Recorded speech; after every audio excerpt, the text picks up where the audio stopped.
যখন আমরা বলি শিবা, তিনি একই সঙ্গে অনেক কিছুই। তিনিই সবচেয়ে সুন্দর, আবার তিনিই সবচেয়ে কুৎসিত। তিনি একজন মহান যোগী, তিনি আবার একজন সংসারীও। দেবতারা তার পুজো করে, দৈত্যরাও তার পুজো করে, জগতের সমস্ত ধরনের জীবেরাই তার পুজো করে। আমরা শিবের বিষয়ে যাই বলি না কেন, আপনাদের অবশ্যই বুঝতে হবে একেবারে উল্টোটাও তার জন্য সত্য। শিবা এমন একজন যোগী যাকে নাম দেওয়া উচিত নয়। তাকে নাম দেওয়া মানে তাকে সীমিত করা, বেঁধে দেওয়া।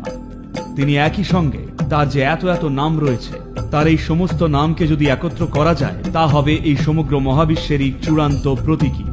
যদি এই একজনকে মেনে নিতে পারেন, যে কিনা জীবনে খুঁজে পাওয়া সম্ভব এমন সমস্ত রকমের গুণাগুণেরই এক জটিল সহাবস্থান, তাহলে জানবেন স্বয়ং জীবনকেই পার করে ফেলেন।